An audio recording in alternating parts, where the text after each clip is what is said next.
So finally हम लोग आज वन ऑफ द बेस्ट नहीं, वन ऑफ द बेस्ट नहीं बल्कि दी बेस्ट मैनवा शुरू करने वाले हैं। हाँ, मैं ओमनिशेंट रीडर्स व्यू पॉइंट मतलब ओआरवी की ही बात कर रहा हूँ। वैसे इसके बारे में लगभग सबको ही पता होगा। तो बिना किसी बकवास के कहानी शुरू करते हैं। चैप्टर की शुरुआत होती है और हम हमारे मेन कैरेक्टर को देखते हैं, जो कि हमारी ही तरह एक नॉर्मल लड़का है, जिसका नाम है किम डोकजा। वो बताता है कि मेरे फादर ने मुझे ये नाम इसलिए दिया था ताकि मैं एक स्ट्रांग इंसान बन सकूं, भले ही मैं अकेला क्यों ना रहूं। हाउएवर, मेरे फादर के इस नेमिंग सेंस की वजह से मैंने अपनी ये ऑर्डिनरी जिंदगी एक लोनली और अनमैरिड इंसान की तरह बिताई है। इन शॉर्ट, ये हूं मैं। मेरी हॉबी काम से घर लौटते वक्त वेब नॉवेल्स पढ़ना है, लेकिन आज की मेरी राइड रोजाना से थोड़ी अलग थी। अब वो इतना कुछ पता ही रहा होता है कि तभी वहां एक लड़की आ जाती है। उसे देखकर डोकजा बताता है कि ये ह्यूमन रिसोर्सेज मतलब एचआर से यू सांघा है। वो दोनों एक दूसरे को हेलो बोलते हैं और सांघा उसके पास बैठ जाती है, जिससे डोकजा सोचता है कि मैंने कभी उम्मीद नहीं की थी कि मैं कंपनी की सबसे पॉपुलर लड़की से यहाँ इस सबवे में मिलूंगा। तभी सांघा उसे बताती है कि उसकी बाइक चोरी हो गई है, इसलिए उसने सबवे लिया। ये सुनकर डोकजा चौंक जाता है, क्योंकि सांघा इतनी खूबसूरत थी कि कंपनी में बहुत से लोग उसके पीछे पागल थे। तो डोकजा को लगा था कि उन्हीं में से कोई आशिक उसे अपनी कार से घर ड्रॉप कर देता होगा। मगर वो इन सब बातों को अलग रखता है और बताता है कि ये सब उसके लेवल से काफ़ी ऊपर की बात है। मतलब वो सांघा की बात कर रहा है, इसलिए वो उस पर ज़्यादा फोकस नहीं करना चाहता। वो बताता है कि उसने जो कहा था ना कि आज ये राइड रोज़ाना से काफ़ी अलग है, उसकी वजह सांघा नहीं है, बल्कि उसकी वजह ये है कि जो नॉवल वो पिछले 10 साल से पढ़ रहा है, आज वो कंप्लीट हो चुकी है। इस नॉवल का नाम है three ways to survive in a ruined world, in short ways of survival. अब किसी नॉवल का कंप्लीट होना एक आम बात है, लेकिन ये नॉवल डोकजा के लिए काफ़ी खास है, क्योंकि इस नॉवल को उसने अपने मिडिल स्कूल के तीसरे साल से पढ़ना शुरू किया था। इवन जब उसे बुली किया गया, या जब वो एंट्रेंस एग्जाम में फेल हुआ, या फिर जब रॉन्ग नंबर ड्रॉ की वजह से उसे फ्रंट लाइन पर भेजा गया, और तब भी जब उसने उस मेजर कंपनी की सब्सिडरी में एज अ कॉन्ट्रैक्ट वर्कर काम किया। खैर, ये फालतू की बातें साइड हटाते हैं। वो बताता है कि आज ही वो दिन है जब वेज ऑफ सर्वाइवल का आखिरी चैप्टर रिलीज किया गया। मगर इसमें सबसे कमाल की बात तो ये है कि जब ये नॉवल रिलीज हुई थी, मतलब 10 साल पहले, तो इसके पहले चैप्टर पे 1200 व्यूज आए थे। मगर सिर्फ 10 चैप्टर बाद ही वो व्यूज गिरकर सिर्फ 20 रह गए। चैप्टर 50 के आते आते व्यूज बढ़ने की बजाय गिरते रहे और सिर्फ 12 व्यूज बचे थे। और उसके बाद व्यूज सिर्फ एक रहा, और वो एक व्यू किसी और का नहीं बल्कि अपने एमसी डोकजा का था। आसान शब्दों में बोले तो ये नॉवेल स्पेशली डोकजा के लिए ही डेडिकेटेड थी। डोकजा ऑथर को उसके गजब के वर्क के लिए डोनेट करना चाहता है, मगर उसकी इतनी औकात नहीं है, तो वो सिर्फ एक कमेंट से ऑथर को सपोर्ट करता है। मगर ये कमेंट उसने दिल से किया है। तभी साइड से सांघा उसे आवाज लगाती है। डोकजा सिचुएशन को ऑकवर्ड ना बनाने के लिए कुछ भी बोलने लगता है। खुद को उससे कंपेयर करते हुए वो सोचता है, मुझे ये मानने में नफरत होती है पर यू सांघा कमाल की है। अगर ये दुनिया एक नॉवल होती तो प्रोटैगनिस्ट पक्का इसी की तरह कोई होता। ये तो साफ था। मैंने कोई एफर्ट नहीं डाला जबकि यू सांघा पूरी लगन से काम कर रही थी। मैं वेब नॉवेल्स पढ़ रहा था जबकि यू सांघा पढ़ाई कर रही थी। इसलिए ये तय था कि यू सांघा एक फुल टाइम एम्प्लॉय बनेगी और मेरा कॉन्ट्रैक्ट खत्म कर दिया जाएगा। अगर मेरी जिंदगी का जॉनरा कुछ और होता, मेरा मतलब है अगर मेरी जिंदगी रियलिज्म ना होकर फैंटेसी होती, तो क्या मैं प्रोटैगनिस्ट बन सकता था? मुझे नहीं पता, पर मुझे इतना ज़रूर पता है कि मेरी ज़िंदगी का जॉनरा पक्के तौर पर रियलिज्म ही है, और इस जॉनरा में मैं प्रोटैगनिस्ट नहीं बल्कि एक रीडर हूँ। तभी उसे एक मैसेज आता है जिसमें लिखा है, थैंक यू वेरी मच। डोकजा पूरी तरह चौंक जाता है, क्योंकि ये रिप्लाई ऑथर ने किया था। ऑथर कहता है कि मैं ये नॉवल सिर्फ तुम्हारी वजह से कंप्लीट कर पाया, बल्कि मैंने एक कंपटीशन भी जीता है। डोकजा भी ये जानकर सरप्राइज्ड है कि इस नॉवल ने कोई कंपटीशन जीता है। वो ऑथर से कंपटीशन का नाम पूछता है, मगर ऑथर बताता है कि अगर मैंने तुम्हें बताया भी तो तुम उसे रिकग्नाइज नहीं कर पाओगे। ये एक अननोन कंपटीशन था। ऑथर बताता है कि ये नॉवल जल्द ही मोनेटाइज होने वाली है। आज जैसे ही एपिलॉग अपलोड होगा, तभी मोनेटाइजेशन स्टार्ट हो जाएगा, और वो डोकजा को इतने सालों तक लॉयल रहने के लिए एक गिफ्ट भेजने को कहता है। डोकजा मन ही मन खुश है कि गिफ्ट में अगर 50,000 वॉन मिल जाए तो मज़ा ही आ जाएगा। तभी उसे एक मेल आता है और डोकजा काफ़ी एक्साइटमेंट के साथ उसे खोलता है कि देखें आखिर गिफ्ट में क्या आया है। मगर उसमें सिर्फ लिखा होता है कि आज रात 7 बजे मोनेटाइजेशन शुरू हो जाएगा और वो डोगजा को बेस्ट ऑफ लक विश करता है। अब 7 बजने में सिर्फ 5 मिनट बचे हैं, इसलिए डोगजा वापस जाकर नॉवल को चेक करने की कोशिश करता है, लेकिन सर्च करने पर पता चलता है कि वो नॉवल अब एग्जिस्ट ही नहीं करती। वो सोचता है कि क्या कभी ऐसा हुआ है कि मोनेटाइज करने से पहले पूरी नॉवल ही डिलीट कर दी हो, वो भी बिना रीडर्स को इन्फॉर्म किए। तभी पूरे सबवे की लाइट चली जाती है। डोगजा सिचुएशन को समझ नहीं पाता। अचानक से ट्रेन का बैलेंस बिगड़ने लगता है। कुछ लोगों को लगता है कि क्या ये कोई टेररिस्ट अटैक है। चारों तरफ अफरा तफरी मच चुकी है। उसी के बीच हमें किसी के नुकीले दांत दिखाई देते हैं। थोड़ी देर में ट्रेन रुक चुकी है और डोगजा सांघा से पूछता है कि क्या वो ठीक है। वो कहती है हाँ, लेकिन बाहर हो क्या रहा है। डोगजा कहता है कि चिंता मत करो, ये कोई सीरियस बात नहीं है। मगर तभी वो नोटिस करता है कि टाइम 6:59 से 7 हो चुका है। उसी पल उसे याद आता है कि ये टाइम तो नॉवेल की मोनेटाइजेशन का था। इतने में एक अनाउंसमेंट की आवाज़ आती है कि सभी पैसेंजर्स यहाँ से भाग निकलें। ट्रेन में एक रेड लाइट चमकती है और कोई बोलता है कि प्लानिटरी सिस्टम 8612 की फ्री सर्विस टर्मिनेट हो चुकी है और अब मेन सिनारियो शुरू होता है। ये सीन डोगजा को उस नॉवल की लाइन की याद दिलाती है। ट्रेन का अचानक से रुकना, बिल्कुल वैसे ही सारी लाइट्स का चले जाना। वो खुद को विश्वास दिलाने की कोशिश करता है कि नहीं, ऐसा हो ही नहीं सकता।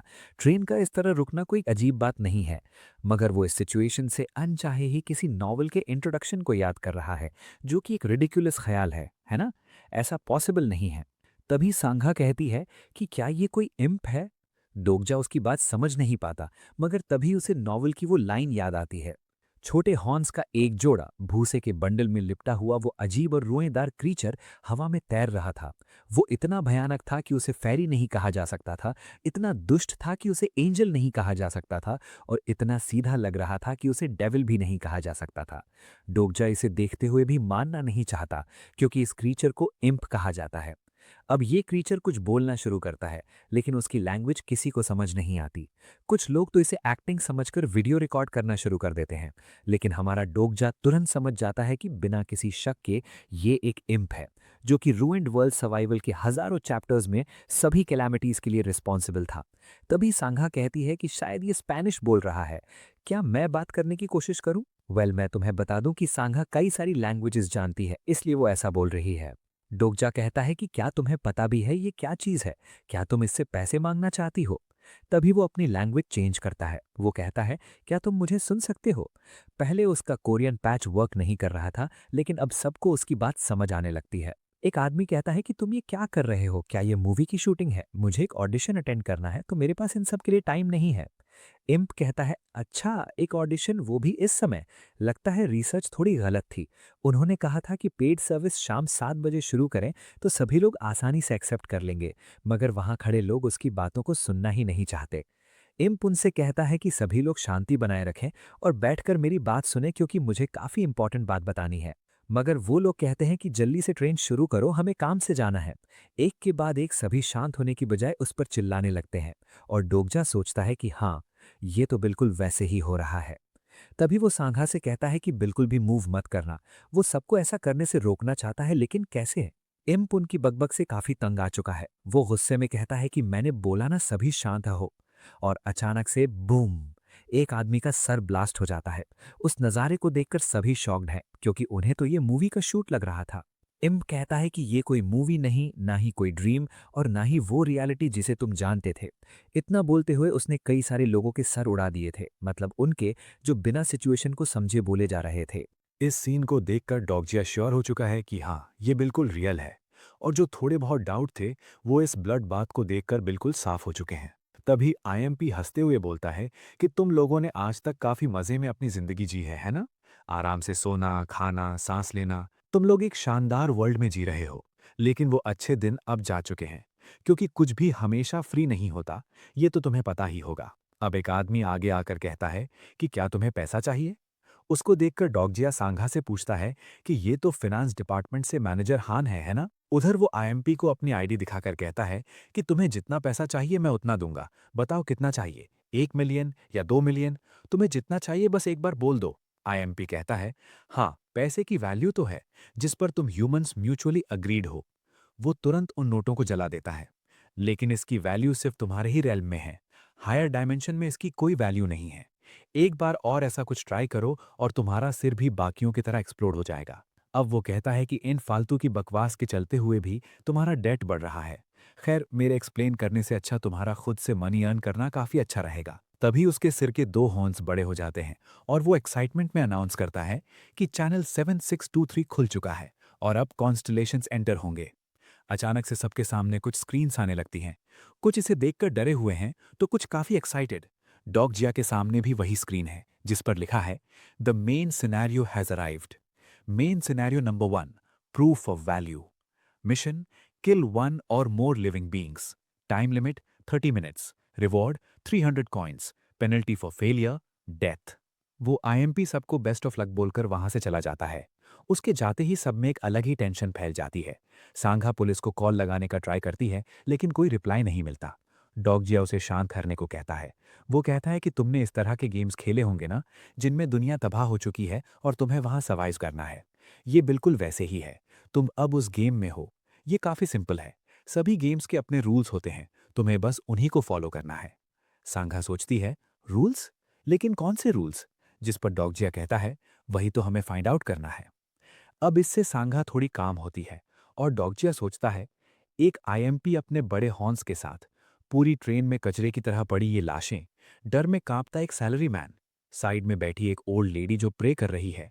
इस सिचुएशन पर विश्वास करना काफी हार्ड है, लेकिन मेरे पास एक्सेप्ट करने के अलावा कोई चॉइस भी तो नहीं है। मुझे नहीं पता क्यों, लेकिन जो नॉवल मतलब रूइंड वर्ल्ड सर्वाइवल जिसे मैंने एक डेकेड तक पढ़ा है, वो एक रियलिटी बन चुकी है। वो थोड़ा शांत होता है और एक नए वर्ल्ड में कैसे सर्वाइव करना है इसके बारे में सोचता है। तभी एक आदमी सबको शांत रहने को कहता है।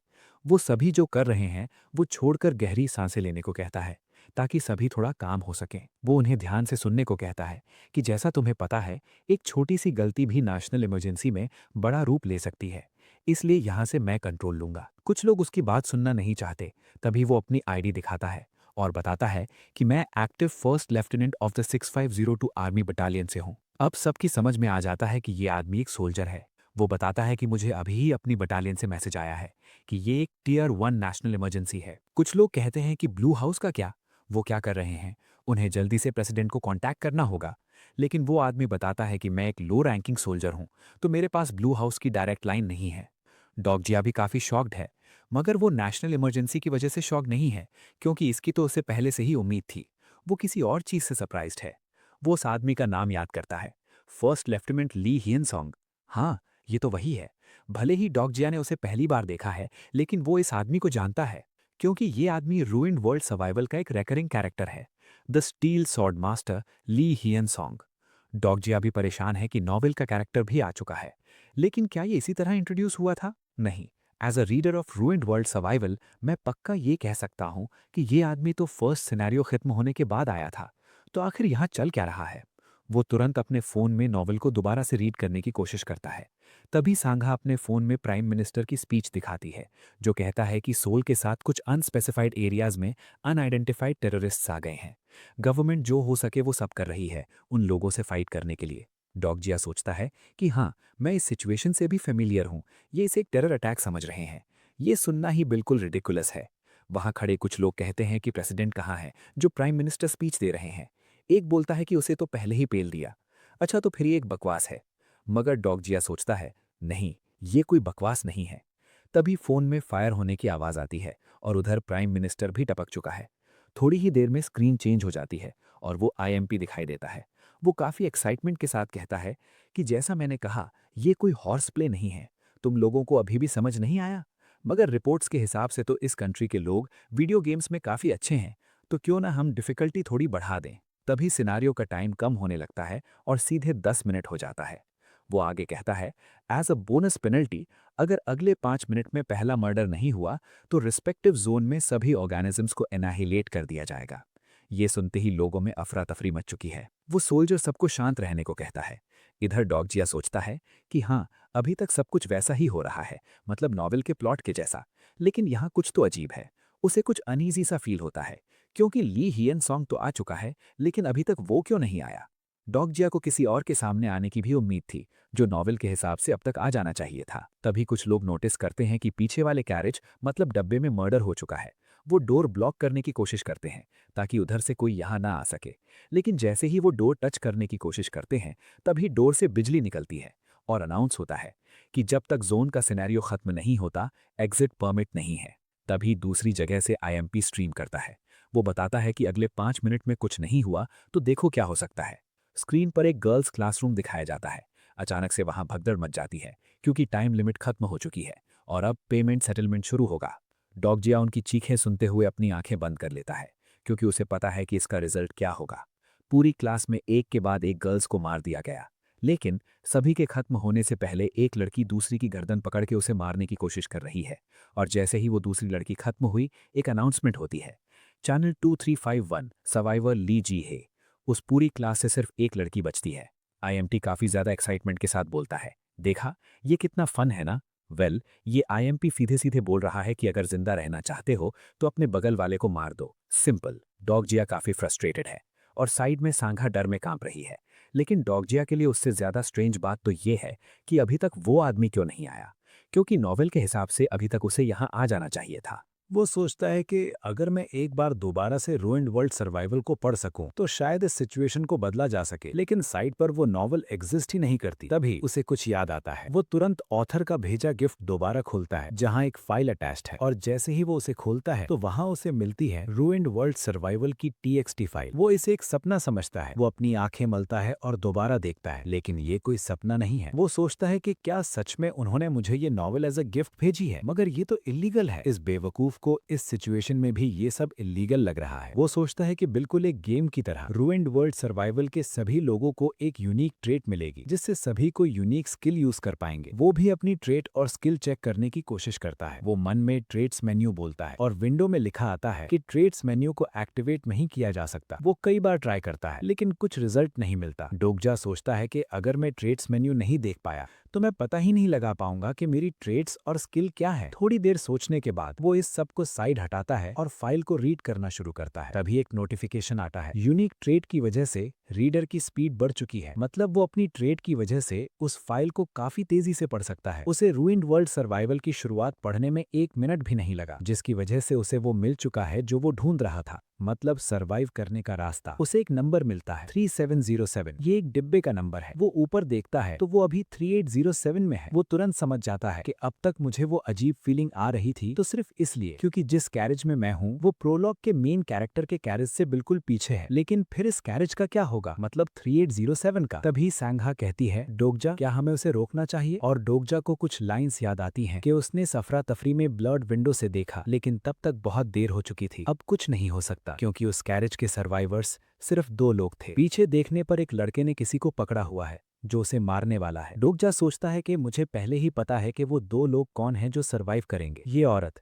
यू सांघा प्रोबेबली मर जाएगी क्योंकि सिर्फ 2 लोग सरवाइव करेंगे, उनके अलावा बाकी सब मारे जाएंगे, मतलब मैं भी। तभी पीछे से कोई आकर उस लड़के का हाथ पकड़ लेता है। ये डिपार्टमेंट मैनेजर हान है। वो लड़का कहता है कि क्या तुझे मरना है? क्या तुझे ये सिचुएशन समझ नहीं आती? वो स्क्रीन की तरफ इशारा करके कहता है कि क्या तुझे वो दिखता है? स्क्रीन में लोगों के मरने की चीखें आ रही हैं। आर्मी हमें बचाने नहीं आने वाली, इसलिए किसी को तो मरना ही होगा और हमें ही डिसाइड करना होगा कि किसे मरना है। मैं जानता हूं तुम क्या सोच रहे हो, ये कि इस तरह सरवाइव करने के लिए मर्डर तो सिर्फ जानवर ही करते हैं, लेकिन क्या इस सिचुएशन में तुम ऐसा कह सकते हो? ये एक फोर्स मेजर है। यदि हमने नहीं मारा तो हम मारे जाएंगे, तो कौन हमें ब्लेम करेगा? थोड़ा ध्यान से सोचो, जिस वर्ल्ड को हम जानते थे वो जा चुका है और ये एक नया वर्ल्ड है। हमें नए रूल्स चाहिए। डोगजा बताता है कि ये किम नामवून है जिसने रूइंड वर्ल्ड सर्वाइवल को सबसे तेज अडेप्ट किया। जब वर्ल्ड वेग मोराल्स के नीचे कोलैप्स हो रहा था तब जिसने सबसे जल्दी खुद को बदला वो किम नामवून था, क्योंकि अगले 5 मिनट में अगर कोई नहीं मरा तो सभी लोग मारे जाएंगे। डोगजा को नॉवल की एक लाइन याद आती है कि एग्जीक्यूशनर्स में एक ही टाइम पर लिवर बाहर निकाला, तो इस वजह से ये तो पता नहीं चला कि उस पर्सन को किसने मारा। और मैं ये सब सिचुएशन देखता रहा जैसे मैं दोबारा से वही लाइन पढ़ रहा हूँ। मैं ऐसे ही देखता रहा जैसे वो सब किसी दूसरी डायमेंशन में हो रहा हो। डोगजा को पता है कि नॉवल में सबसे पहले वही ओल्ड लेडी मरी थी और अगर डोगजा ने नॉवल के इवेंट्स चेंज किए तो उसके सर्वाइवल के ऑप्शन भी कम होते चले जाएंगे। लेकिन क्या सिर्फ उस रीजन की वजह से ऐसे ही देखते रहना सही है? इतने में सांघा ओल्ड लेडी को बचाने के लिए आगे आती है, मगर डोगजा उसे रोक लेता है कि ऐसा मत करो, ये काफी डेंजरस है। यदि तुम गई तो तुम मारी जाओगी। उसे इस तरह देखकर डोगजा सोचता है कि कुछ लोग स्टोरी जॉनरा चेंज होने पर भी एडमिरेबल रहते हैं, लेकिन यू सांघा इस स्टोरी को चेंज नहीं कर सकती क्योंकि वो इस वर्ल्ड की मेन कैरेक्टर नहीं है। वो उसे बैठने को कहता है कि इस बार मेरी बात मान लो, फिर मैं आगे कभी भी तुम्हारे आगे नहीं आऊंगा। वो लंबी सांस लेकर खुद से कहता है कि मैंने अभी तक कुछ इसलिए नहीं किया कि मैं किम नामवून और दूसरों से डर रहा था, ना ही इसलिए कि मैं उनके इनह्यूमन बिहेवियर से अग्री करता हूं। मैं तो बस वेट कर रहा था, वेट उस राइट टाइम का। तभी सामने से एक एनर्जी फ्लो होती है और इसी मोमेंट का डोकजा वेट कर रहा था। वो तुरंत स्प्रिंट मारकर आगे बढ़ता है और सीधे जाकर किम नामवून से टकरा जाता है। नामवून चिल्लाता है कि कौन था वो, मगर डोकजा ने नामवून को धक्का ओल्ड लेडी को बचाने के लिए नहीं मारा, बल्कि वो कुछ और एम कर रहा था। तभी वो उस छोटे लड़के को देखता है और उससे उसका बॉक्स ले लेता है जिसमें शायद कुछ बग्स हैं। वो तुरंत चिल्लाता है कि सभी रुक जाओ, यदि तुम इस ओल्ड लेडी को मारकर पहले 5 मिनट सर्वाइव कर भी लिए, तब भी इम्पेरेटर ने कहा था कि हर किसी को एक किल करनी है, फिर किसे मारोगे, क्या अपने पास वाले को? इतने में नामवून कहता है कि हाँ, तो इसमें क्या, हम तुम जैसे बेवकूफ को मार सकते हैं। डोकजा इस बात से गुस्सा नहीं करता, बल्कि वो तो हंसता है कि हाँ, मुझे पता ही था तुम ऐसा ही कुछ बोलोगे। वो कहता है कि मेरे पास एक रास्ता है जिससे तुम सब सर्वाइव कर सकते हो, वो भी बिना किसी को मारे। इस बात से नामवून बिल्कुल भी खुश नहीं है और डोकजा कहता है कि हम इन बग्स को मारकर अपना एक किल का टास्क कंप्लीट कर सकते हैं। ये सुनते ही सभी लोग उसकी तरफ कूद पड़ते हैं, मगर डोकजा इस सबसे घबराता नहीं, बल्कि वो तो इसे एंजॉय कर रहा है। शायद वो इसी तरह का इंसान है। डोकजा तुरंत एक बग को मार देता है और बाकी बॉक्स हवा में फेंक देता है। इतने में अनाउंस होता है कि पहला मर्डर का अचीवमेंट फुलफिल हुआ, इसलिए उसे 100 कॉइन्स बोनस रिवॉर्ड मिलता है। वो देखता है कि अभी भी 3 मिनट बचे हैं। तभी पीछे से नामवून पूछता है कि तुमने ऐसा क्यों किया, तुम आराम से वो बॉक्स उनके हाथ में दे सकते थे। लेकिन जैसे ही डोकजा उसे बताता है कि उस बॉक्स में सिर्फ 3 ही बग्स थे, नामवून जोर जोर से हंसने लगता है कि तुमने उनका चूतिया बनाया, और डोकजा हाँ में जवाब देता है। लेकिन तभी नामवून बोलता है कि फालतू बकवास मत करो, कोई भी ये सब उस वजह से नहीं करेगा। तुमने ये सब इसलिए किया क्योंकि तुम्हें भी ये सब देखने में मजा आता है ना? डोकजा जानता है कि नामवून इसी तरह का इंसान है, क्रूएल, केयरलेस और कोई जो इस सिचुएशन को भी इंजॉय कर सकता है। तभी उसकी unique skill character identification activate हो जाती है, जिससे वो एक विंडो पर नामवून की डिटेल्स देख सकता है। रूइंड वर्ल्ड सर्वाइवल में बहुत से एजी किड्स इस नाइटमेरिश रियलिटी को हैंडल नहीं कर पाए, लेकिन किम नामवून उनमें से नहीं था। ये लड़का बाद में चलकर डिल्यूजनल डीमन के निकनेम से जाना जाएगा। ये कोई रेगुलर टीनेजर नहीं था, ये काफी टाइम से दुनिया के एंड होने का इंतजार कर रहा था, इसीलिए इसने सबसे जल्दी इसे अडॉप्ट किया। और यही लड़का अब मुझे एक ऑफर दे रहा है। नामवून ने डोकजा को उसके साथ टीम अप करने का ऑफर दिया है, लेकिन अगले ही पल डोकजा उसे मना कर देता है। वो बताता है कि यदि मैंने किम नामवून के साथ टीम अप किया तो अभी तो मैं गारंटीड सर्वाइव कर जाऊंगा। हाँ, अगर मैंने नॉवेल ना पढ़ी होती तो मेरा डिसीजन शायद कुछ अलग होता, लेकिन मैं एक रीडर हूं जिसे पता है कि ये कौन है और इसका फ्यूचर कैसा होगा। अब नामवून उसे साइड हटने को बोलता है क्योंकि उसे उस ओल्ड लेडी को फिनिश करना है, क्योंकि अभी तक उसने अपनी किल कंप्लीट नहीं की है। मगर तभी डोकजा उसका हाथ पकड़ लेता है और नामवून उसकी तरफ गुस्से में कहता है कि क्या अब तुम कोई हीरो ऑफ जस्टिस जैसा प्रिटेंड करने वाले हो? और डोकजा भी उसे गुस्से में देख रहा है, क्योंकि नॉवेल पढ़ते हुए नामवून ने सबसे ज्यादा उसे अपसेट किया था। नामवून झटके से अपना हाथ छुड़ा लेता है और तुरंत उसे मारने की कोशिश करता है। डोकजा ने डॉज तो कर लिया, लेकिन नामवून के हाथ से एनर्जी टाइप कुछ निकला है। नामवून एक फास्ट लर्नर है, वो तुरंत पलटकर दूसरी तरफ हिट करता है, जिसे डोकजा जैसे तैसे करके डिफेंड तो कर लेता है और समझ जाता है कि ये तो एजी टीनेजर की यूनिक स्किल डार्क साइड है।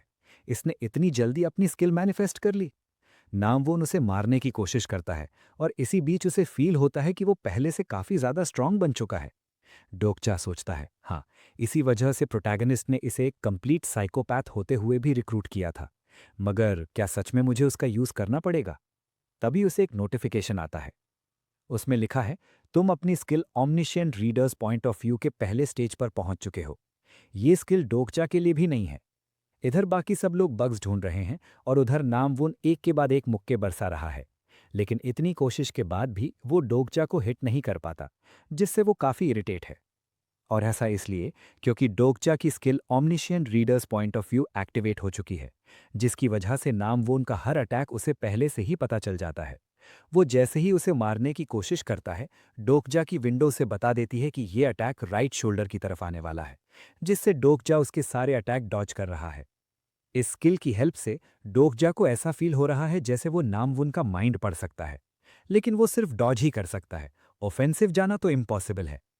वो सोचता है कि अगर मैं थोड़ा और होल्ड कर लूं, क्योंकि अब सिर्फ 2 मिनट बचे हैं, नामवुन भी डोगजा को छोड़कर उस ओल्ड लेडी को मारने की कोशिश करता है, लेकिन डोगजा उसके बीच में आ जाता है, क्योंकि वो बिल्कुल भी नहीं चाहता कि नामवुन इस स्टेज को क्लियर करे। मगर ये नामवुन बड़ा हरामी है। वो मुक्का नहीं मारता, बल्कि तुरंत एक नाइफ निकाल लेता है, और उस अटैक को देखकर डोगजा को पता चल जाता है कि ये उसके हार्ट को एम कर रहा है। डोगजा जैसे तैसे करके उस ओल्ड लेडी के साथ खुद को बचाता है, मगर नामवुन ने अपनी स्किल नाइफ फाइटिंग यूज की है, तो एक छोटा सा कट भी ऐसा फील होता है जैसे उसकी स्किन आग से जल रही हो। वो ओल्ड लेडी को उठाता है और आगे बढ़ता है, क्योंकि उसे पता है अगर वो नामवुन से हारा तो वो भी यहीं मारा जाएगा।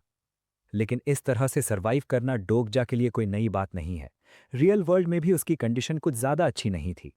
थोड़ी दूर जाकर वो रुक जाता है और लेडी को नीचे रखकर वो अपना मन बना चुका है। वो पास में कुछ बग्स को मारता है जिससे उसे काफी सारे पॉइंट्स मिलते हैं। इसी बीच नामवुन उसे मारने के लिए कूद पड़ता है, और डोगजा को नोटिफिकेशन आता है कि क्या तुम कॉइन्स यूज करने के लिए ट्यूटोरियल सुनना चाहते हो। लेकिन डोगजा वो सब स्किप करके अपने 2700 पॉइंट्स को स्टैमिना में इन्वेस्ट करता है। तुरंत उसकी बॉडी की स्टर्डिनेस भी इंक्रीज हो जाती है।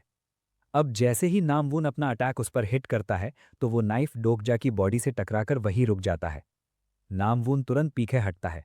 वो भी शॉक्ड है कि इसे कुछ हुआ क्यों नहीं। लेकिन डोगजा कहता है कि आज जो मरेगा वो मैं नहीं बल्कि तुम हो। अब टाइम 1 मिनट से भी कम बचा है और नामवुन पागलों की तरह डोगजा को मारने की कोशिश कर रहा है। लेकिन डोगजा आराम से खड़ा हुआ उसे हिट करने देता है। नामवुन का एक भी अटैक उसे डैमेज नहीं देता। और ऐसे ही टाइम खत्म हो चुका है। एक एक करके बचे हुए वो लोग जो कोई भी किल नहीं कर पाए वो मरने लगे। लेकिन इस बार कैरेज 3807 में टोटल सर्वाइवर 5 लोग हैं। इम्प आके बोलता है कि मैं कुछ देर के लिए कहाँ गया, यहाँ तो सिचुएशन ही बदल गई। वो भी चौंक जाता है ये देखकर कि यहाँ 5 लोग बच गए हैं। वो 5 सर्वाइवर हैं: ह्योन सैंग ली, सांगा यू, गिलियोंग ली, म्योंगो हान और किम डोकचा। नामवुन मरने से पहले डोकचा के आगे उसे बचाने के लिए अपनी जान की भीख मांग रहा था। लेकिन डोकजा को तो पता है कि आगे चलकर ये क्या क्या करेगा। डोकजा मन में सोचता है, हाँ, मैं भी तुम्हारी तरह हूं। मैं चाहता तो उन सभी को बचा सकता था। ये कहना झूठ होगा कि मैं गिल्टी फील नहीं कर रहा, लेकिन ये काफी स्ट्रेंज है। मैं इतना शांत कैसे हूं? ऐसा फील हो रहा है जैसे मैं अभी भी नॉवल ही पढ़ रहा हूं। पता चलता है डोगजा ने शुरू में सिर्फ एक ही ग्रास हॉपर को मारा था। मतलब वो बग बाद में जो उसने मारा था वो उसके एग्स थे। वो भी 123 ग्रास हॉपर एग्स। इसी वजह से उसे टोटल 6200 कॉइन्स मिले। और जो कॉइन्स उसने लेवल अप करने के लिए यूज किए थे वो कटने के बाद उसके पास 3500 कॉइन्स बचे। इसी बीच उसने इतनी ज्यादा किल्स की वजह से डेसिमेटर अचीवमेंट को भी अनलॉक किया, जिससे उसे 300 कॉइन्स और मिले। लेकिन 100 कॉइन्स चैनल यूसेज फी में कट गए।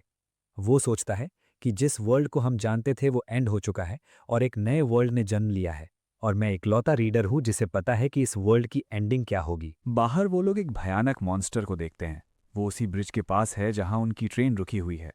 उसे देखकर डोगजा बताता है कि इस स्नेक जैसे मॉन्स्टर को एक थियोसॉर कहा जाता है।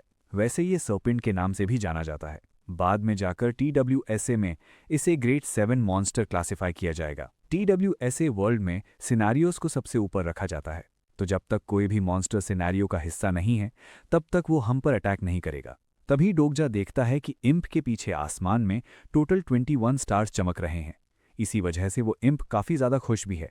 अब यहाँ स्टार्स का मतलब ये है कि जितने ज़्यादा स्टार्स उतने ही कॉन्स्टलेशंस उस समय उस चैनल में लॉक्ड इन हैं। वो बताता है कि कॉन्स्टलेशंस TWSA में सबसे मिस्टीरियस बीइंग्स हैं और वही इस पूरी ट्रेजेडी के मास्टरमाइंड्स भी हैं, जो पूरे यूनिवर्स से सिनेरियोस को लाइव स्ट्रीम करते हैं। मतलब ये लोग ही डोका की भी चैनल्स को देखते हैं। ओरिजिनल स्टोरी में नमवुन ने इस केबिन में लगभग सभी को मार दिया था। इसी वजह से नमवुन की मौत होने पर कुछ कॉन्स्टलेशंस डोगजा की तरफ हॉस्टाइल हैं। इस सब पर विश्वास नहीं होता। कल तक मैं इनकी पोजीशन में था, लेकिन अब मुझे देखने वाले ये लोग हैं। तभी विंडो में नोटिफिकेशन आता है कि कुछ कॉन्स्टलेशंस डोगजा के सिनारियो से इम्प्रेस हैं, जिसकी वजह से उन्होंने उसे 500 कॉइन्स गिफ्ट में दिए। तभी साइड से सनहा उससे पूछती है कि क्या वो ठीक है। डोगजा खड़ा होकर कहता है कि मुझे माफ करना, मैं उस ओल्ड लेडी को बचा नहीं पाया।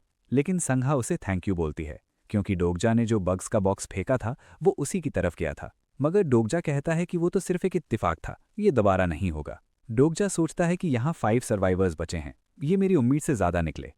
उसे ह्योन सॉन्ग ली की तो उम्मीद थी, क्योंकि वो स्ट्रॉन्ग और एथलेटिक है, मगर उसे इस बच्चे की उम्मीद नहीं थी जिसका नाम गिलियोंग ली है। डोगजा ने बॉक्स लेते टाइम ही इसे एक बग दे दिया था। इसी वजह से ये सर्वाइव कर पाया। वो उस बच्चे के कंधे पर हाथ रखकर उससे पूछता है, क्या तुम जीना चाहते हो? ये कहते हुए डोगजा मन में सोचता है कि ये कोई सिंपैथी नहीं है। यदि इसे डिस्क्राइब करने के लिए कोई वर्ड यूज किया जा सकता है तो वो है हिपोक्रेसी। डोगजा उस बच्चे से टीम अप करने को बोलता है। भले ही ये शेमलेस है, लेकिन अब क्या ही किया जा सकता है, क्योंकि अपना एमसी भी तो जिंदा रहना चाहता है। डोगजा के इस अच्छे काम की वजह से कुछ कॉन्स्टलेशंस उसे 200 कॉइन्स गिफ्ट करते हैं।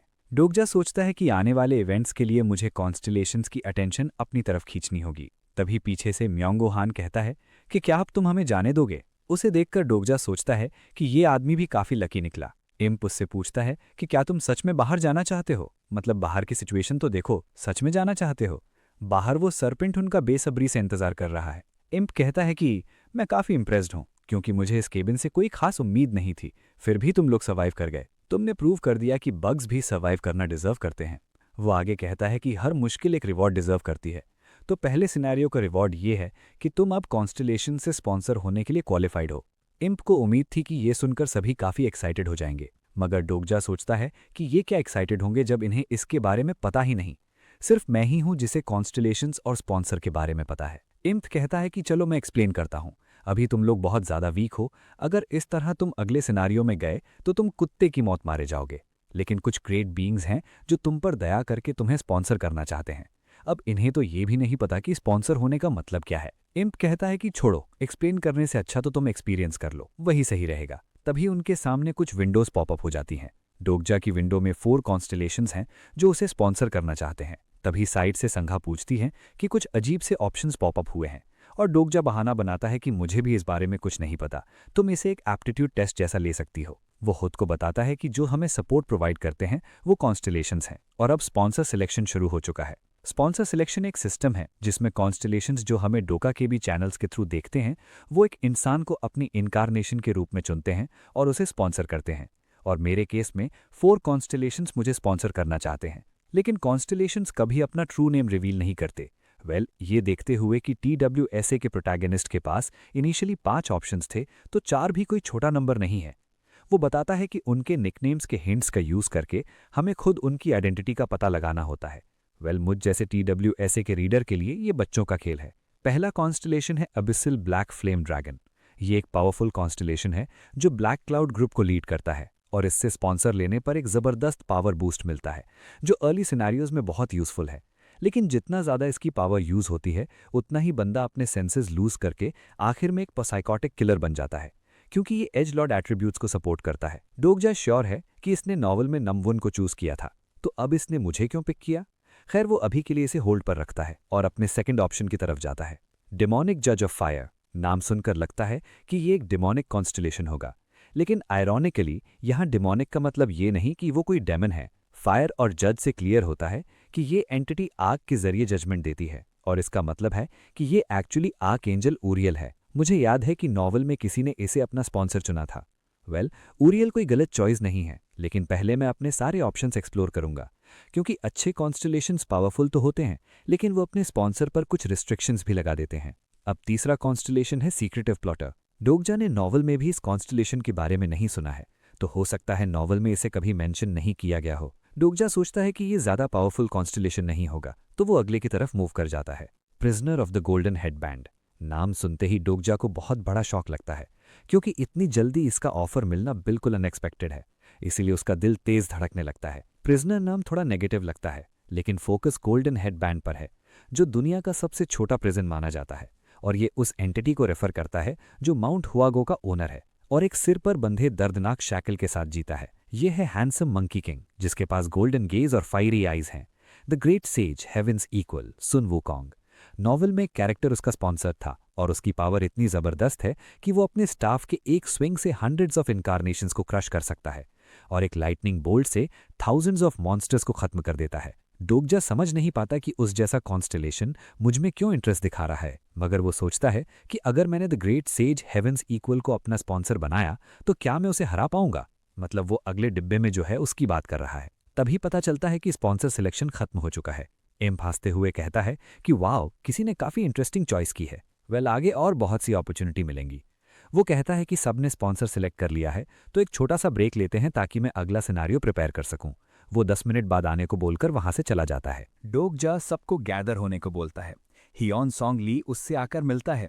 डोगजा उससे हाथ मिलाते हुए सोचता है कि इसकी ग्रिप काफ़ी स्ट्रांग है। मुझे सरप्राइज नहीं होना चाहिए क्योंकि TWSA की अर्ली स्टेज में ये एक टैंकर था। वो सोचता है कि मुझे हर हाल में इसे रिक्रूट करना होगा। तभी पीछे से मियोंगो आकर कहता है, डोगजा तुम जानते हो मैं कौन हूँ? और डोगजा उसे सीधा उसके नाम से बुलाता है, जिससे वो भड़क जाता है और कहता है कि तुम्हें मुझे मिस्टर हान बुलाना चाहिए। लेकिन डोगजा उसे याद दिलाता है कि हम लोग अभी काम पर नहीं हैं। मियोंगो उसे धमकाने की कोशिश करता है कि क्या तुम आगे काम नहीं करना चाहते, लेकिन डोगजा उसे एकदम चुप रहने को बोलता है। डोगजा कहता है कि क्या तुम्हें सिचुएशन दिखाई नहीं देती मियोंगसॉफ्ट? मतलब तुम्हें लगता है कि वो कंपनी अभी एग्जिस्ट भी करती होगी, वो भी इस सिचुएशन में? उसके साथ वो बाकियों को भी कहता है, तुम्हें समझना होगा, जैसा उस डोकेबी ने कहा, ये कोई मजाक नहीं है। मैं श्योर हूं अब तुम्हें रियलाइज हो गया होगा कि यहाँ क्या चल रहा है। मतलब एक game like interface, attribute, window और स्किल्स। क्या यहाँ कोई है जिसे अभी तक समझ नहीं आया कि ये सब क्या चल रहा है? ये सुनकर हियॉन सॉन्ग ली कहता है, हाँ मैंने इस तरह की काफ़ी नॉवेल्स पढ़ी हैं, मगर अभी भी विश्वास नहीं होता कि ये रियल है। डोगजा कहता है कि हाँ, और यही अब हमारी रियलिटी है। हियॉन सॉन्ग ली कहता है कि चलो, कोई तो इस सिचुएशन को लेकर श्योर है। वो डोगजा से पूछता है कि आगे क्या करना है।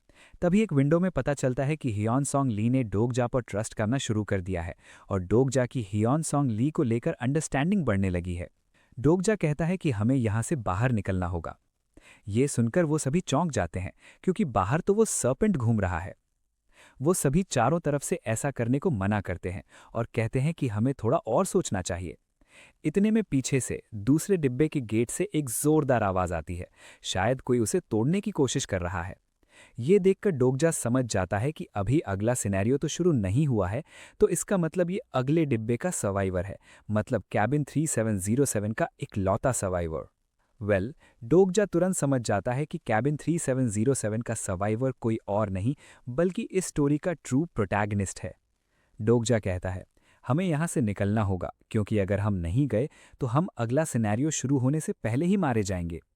हियॉन सॉन्ग ली कहता है कि हम श्योर नहीं हो सकते कि वो आदमी सच में एनिमी है या नहीं, मगर डोगजा बताता है कि वो अकेला सर्वाइवर है जिसने उस कैबिन के सभी लोगों को मारा है।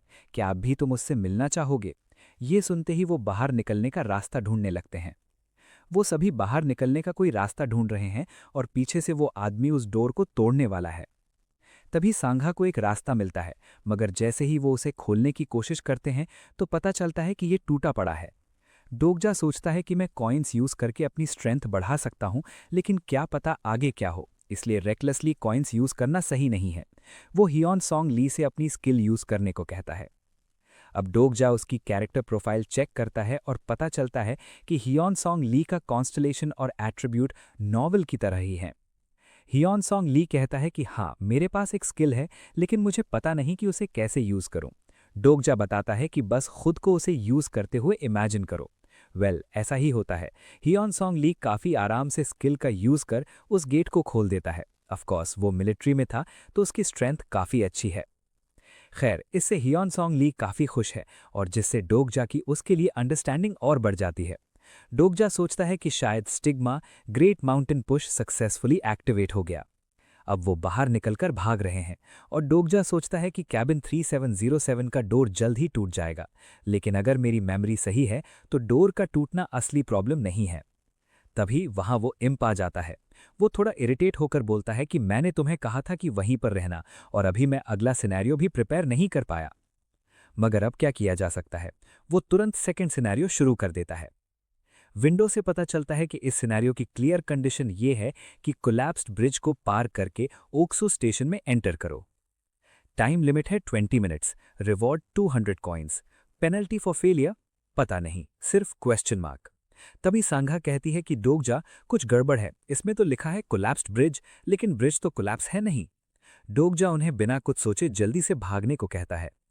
वो मन में बताता है कि हाँ, सांघा सही बोल रही है, ब्रिज बिल्कुल सही है क्योंकि हम ट्रेन से काफी पहले ही बाहर आ गए हैं, मतलब ब्रिज जरूर कोलैप्स होगा। ये अंडरहैंडेड लगता होगा, मगर बिना रूल्स फॉलो किए सिनेरियो क्लियर करना मुमकिन ही नहीं है। तभी पानी में कुछ मूवमेंट होने लगती है और वहां से निकलकर आता है वो सर्पेंट। जिसे देखकर उसके साइज के हिसाब से डोगजा सोचता है कि ये कोई सी सर्पेंट है या शायद कोई सी कमांडर। अब वो सर्पेंट ब्रिज की तरफ अटैक करता है, जिससे ब्रिज कोलैप्स होने लगता है। डोगजा सोचता है कि इक्थियोसॉर अर्ली स्टेज में इनकार्नेशंस के पीछे नहीं जाता, ये सिर्फ ब्रिज को डिस्ट्रॉय करने की वजह से दिखा है। हमें सिर्फ 200 यार्ड्स और जाना है, इस स्पीड से हम ब्रिज कोलैप्स होने से पहले क्रॉस कर लेंगे। तभी इम्प आ जाता है, जो कहता है कि यदि तुम इतनी आसानी से क्लियर कर लोगे तो कुछ मजा ही नहीं आएगा। चलो चीजें थोड़ी मजेदार बनाते हैं। वो सिनारियो की डिफिकल्टी को ई से बढ़ाकर डी कर देता है। पता चलता है कि ईविल थॉट्स ऑफ डेड वापस आ गई है और डेमोनिक बीइंग्स रेजरेक्ट हो चुके हैं। हियॉन सॉन्ग ली और वो किड तो क्रॉस कर चुके हैं, मगर ये तीनों अभी फंस चुके हैं। इतने में वो सर्पेंट ऊपर से अटैक करता है, जिससे ब्रिज पूरी तरह कोलैप्स हो चुका है। खुद को संभालने के बाद डोगजा सोचता है कि ब्रिज तो कोलैप्स हो चुका है, लेकिन मुझे उम्मीद नहीं थी कि सांघा और मियोंगो दोनों सर्वाइव कर जाएंगे। गिलियोंग और हियॉन सॉन्ग तो सेफली पहुंच चुके हैं। तभी डोगजा को नोटिफिकेशन आता है कि किसी ने कॉन्स्टलेशन की ब्लेसिंग रिसीव की है। कॉन्स्टलेशंस ब्लेसिंग ड्यूस एक्स मैकिना इस सिनेरियो में एक्टिवेट हो चुकी है। उधर सांघा कहती है कि मेरे हेड में एक आवाज गूंज रही है। डोगजा बताता है कि ड्यूस एक्स मैकिना एक ऐसी पावर जो एक कॉन्स्टलेशन को डायरेक्टली सिनेरियो में इंटरवीन करने देती है, वो भी एक बहुत बड़ी कीमत पर। क्या सांघा के कॉन्स्टलेशन ने उसे बचाने के लिए इंटरवीन किया? लेकिन इस तरह का इंटरवेंशन TWSA में काफी रेयर है। वो ये जानने के लिए कि कौन सा कॉन्स्टलेशन सांघा को सपोर्ट कर रहा है, उसकी कैरेक्टर प्रोफाइल एक्टिवेट करता है, लेकिन उसे पता चलता है कि इस पर्सन की प्रोफाइल ब्राउज नहीं की जा सकती क्योंकि इस कैरेक्टर की रजिस्टर्ड कैरेक्टर प्रोफाइल नहीं है। डोगजिया समझ नहीं पाता कि मेरी स्किल इस पर वर्क क्यों नहीं कर रही। क्या इसे कोई स्पेशल कॉन्स्टलेशन सपोर्ट कर रहा है, या शायद इसके पास कोई मेंटल बैरियर स्किल है। तभी सैंघा उसे ध्यान देने को कहती है और इधर डोगजिया पर कोई अटैक करता है। डोगजिया उससे बचकर सोचता है कि ये टाइम फालतू सोचने का नहीं है। वो बताता है कि नॉर्मल ह्यूमंस और ह्यूमनॉइड डीमंस में कोई ज्यादा फर्क नहीं होता, लेकिन ये काफी खतरनाक हो सकते हैं यदि उनका होस्ट काफी पावरफुल हो। और हम देखते हैं कि इसका होस्ट नैमडॉन है, जो कि काफी ज्यादा पावरफुल था। अब डोगजिया अपनी skill omniscient reader's view point activate करने की कोशिश करता है, लेकिन ये कैरेक्टर कोई कॉन्शियसनेस पोजेस नहीं करता, तो ये स्किल एक्टिवेट नहीं होती। डोगजिया को उम्मीद थी कि ये वर्क नहीं करेगी। वो सोचता है कि अब हम सिर्फ इवन नंबर्स में ही ब्रिज क्रॉस कर सकते हैं, लेकिन क्रॉस करने वाले 3 लोग हैं, किसी न किसी को तो पीछे रहकर मरना होगा। डेयूस एक्स मशीना कॉन्स्टलेशन की ब्लेसिंग यूज करके एक लाइट क्रिएट करती है, जिससे ब्रिज क्रॉस किया जा सकता है, लेकिन तभी जब क्रॉस करने वाले लोग इवन नंबर में हों। यदि ऑड में हुए तो लाइट से बना ब्रिज कोलैप्स हो जाएगा। तभी डोगजिया सैंघा को आवाज लगाता है, लेकिन वो देखता है कि म्योंगो उसे अपने कंधे पर उठा रखा है। सैंघा उससे खुद को छुड़ाने की कोशिश करती है, मगर म्योंगो उसे उठाकर वहां से भागने लगता है, क्योंकि क्रॉस करने के लिए इवन नंबर चाहिए। डोगजिया गुस्से में सोचता है कि अच्छा, तो ये मुझे यहां छोड़ना चाहता है। कुछ कॉन्स्टलेशंस डोगजिया की इस बेवकूफ़ी से काफ़ी इम्प्रेस्ड हैं, और किसी ने उसे उसकी सेल्फलेसनेस के लिए 100 कॉइन्स भी गिफ्ट किए। इसी बीच डोगजिया फिर से कैरेक्टर प्रोफाइल का यूज़ करता है, लेकिन इस बार सैंघा पर नहीं बल्कि म्योंगो पर। मगर इस बार भी कैरेक्टर प्रोफाइल नहीं खुलती। डोगजिया सोचता है कि यदि मैं गलत नहीं हूं तो ये stigma 1 legged Swift foot constellation limping trickster से बिलोंग करता है। स्टिग्मा मतलब एक स्पेशल पावर जो कॉन्स्टलेशंस अपने इनकारनेशंस को देते हैं। डोगजिया सोचता है कि ये कॉन्स्टलेशन तो मेंटल बैरियर स्टिग्मा एंडाउ नहीं करता, और म्योंगो पर भी ऐसी कोई स्किल नहीं हो सकती। तो इसका मतलब सैंघा और म्योंगो पर मेरी स्किल काम ना करने का रीज़न? वो थोड़ा हंसता है कि मैं भी कितना बेवकूफ़ हूँ। ये वर्क नहीं किया क्योंकि ये कैरेक्टर्स TSWA में कभी अपीयर ही नहीं हुए थे। अब ज़ॉम्बीज़ डोगजिया को घेर चुके हैं, और डोगजिया अकेला भी उस ब्रिज को क्रॉस नहीं कर सकता। वो सोचता है कि क्या किसी डीमन को पकड़कर ब्रिज क्रॉस किया जाए? नहीं, पक्का ये वर्क नहीं करेगा। वो ऊपर देखता है तो अब 15 मिनट बचे हैं, और इम्प डोगजिया की इस सिचुएशन का पूरा मजा ले रहा है। इधर डोगजिया सर्वाइव करने का फुल ट्राई कर रहा है, और पीछे वो सभी उसे आवाज लगा रहे हैं। डोगजिया एक तरफ से ज़ॉम्बी से घिर चुका है, तो एक तरफ कोलैप्स्ड ब्रिज है। उसके पास कोई रास्ता नहीं है। वो सोचता है कि शायद मैं इस बार मारा जाऊंगा, काश मेरे पास कोई एक कॉम्बैट स्किल होती। तभी विंडो पर शो होता है कि personal skill bookmarked activated. Available bookmark slot 3। List of character bookmarks 1. Delusional demon Namwoon Kim, understanding 25। 2. Steel blade Hyun Sung Lee, understanding 35। और तीसरा स्लॉट अभी खाली है। डोगजिया सोचता है कि मैंने TSWA के 3000 से भी ज्यादा चैप्टर पढ़े हैं, लेकिन इस स्किल को कभी नहीं देखा। लेकिन मैं इंस्टिंक्टिवली समझ चुका हूं कि यह स्किल कैसे वर्क करती है। वो तुरंत बुकमार्क नंबर 1 को एक्टिवेट करता है। क्योंकि कैरेक्टर अंडरस्टैंडिंग काफ़ी कम है, मतलब 25, तो एक्टिवेशन टाइम सिर्फ 1 मिनट ही है। डोगजिया तुरंत ग्रिमडार्क अवेकन करता है। उधर से नैमवुन का ज़ॉम्बी अटैक करने वाला है और इधर डोगजिया नैमवुन की स्किल के साथ रेडी है। वो नैमवुन स्टाइल में सिर्फ एक झटके में उसे मार देता है। एज अ ज़ॉम्बी मरते हुए भी लास्ट में वो यही बोलता है कि मैं मरना नहीं चाहता। तुरंत नोटिस आता है कि नैमवुन किम कैरेक्टर अंडरस्टैंडिंग बढ़ चुकी है और सिनेरियो क्लियर करने का टाइम अब सिर्फ 10 मिनट बचा है। डोगजिया इतने टाइम तक रेजिस्ट करने के बाद काफ़ी एग्जॉस्ट हो चुका है। वो सोचता है कि अब तक उसे यहाँ आ जाना चाहिए। तभी पीछे एक एक्सप्लोजन होता है और उसी बीच कोई आगे बढ़ रहा है। डोगजिया ये देखकर कहता है, फाइनली वो यहाँ आ चुका है। वो आते हुए सभी ज़ॉम्बीज़ को उड़ा रहा है। धीरे धीरे आगे बढ़कर वो डोगजिया के पास पहुंच चुका है। कोई भी ज़ॉम्बी उसे टच भी नहीं कर पाता। डोगजिया उसकी आंखों से ही उसका ऑरा फील कर सकता है। वो पास आकर डोगजिया से पूछता है, तुम कौन हो? डोगजिया उसके ऑरा से ही प्रेशर फील करता है। वो सोचता है कि क्या मुझे इसे फेस करना पड़ेगा? नहीं, ये तो इम्पॉसिबल है, क्योंकि जब वो अपनी स्किल से उसकी कैरेक्टर प्रोफाइल देखता है तो पहले बहुत ज़्यादा इन्फो होने की वजह से कैरेक्टर आइडेंटिफिकेशन बदलकर आइडेंटिफिकेशन समरी में हो जाती है। मतलब ज़्यादा इन्फो होने की वजह से उसकी इन्फो शॉर्ट में दिखाई देती है। पता चलता है इसका नाम यू जुंग युक है और ये 3rd टाइम रिटर्नर है। इसके पास काफ़ी सारी यूनिक स्किल्स भी हैं। इतने में वो डोगजिया की गर्दन पकड़ लेता है और उसे ब्रिज से नीचे लटकाकर पूछता है, तुम अभी तक जिंदा कैसे हो? डोगजिया सोचता है कि इस वर्ल्ड में सर्वाइव करने का लिविंग प्रूफ ये आदमी है जिसने मेरी गर्दन पकड़ी है। इस वर्ल्ड की ट्रेजेडी इसी आदमी से शुरू हुई थी। वो आदमी नाम पूछता है। डोगजिया अपना नाम बताते हुए सोचता है कि एक प्रोटैगनिस्ट की तरह इसका एटीट्यूड तो देखो। वो नाम सुनते ही डोगजिया के जोर का मुक्का लगाता है और बोलता है, तुम्हारी बॉडी काफी स्ट्रांग है, शायद तुमने कॉइन्स को यूज करना सीख लिया है। डोगजिया कहता है, हाँ, और तुमने भी। मगर वो फिर से एक और मुक्का लगा देता है, सवाल मैं करूंगा, तुम्हें सिर्फ जवाब देना है। डोगजिया सोचता है कि ये आखिरी चीज होगी जिसका मैं हिस्सा होना चाहता था। यू जुंगयुक शुरुआत में सबसे खतरनाक कैरेक्टर है। 3 बार वापस आने से इसकी पर्सनैलिटी काफी शार्प बन चुकी है।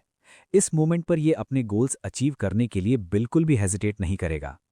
डोगजिया उसे बताता है कि मैं तुम्हें जानता हूं क्योंकि मैं एक गेम कंपनी में काम करता था। बेशक ये झूठ है, क्योंकि कल तक तो यू जुंगयुक उसके लिए एक नॉवेल का कैरेक्टर ही था।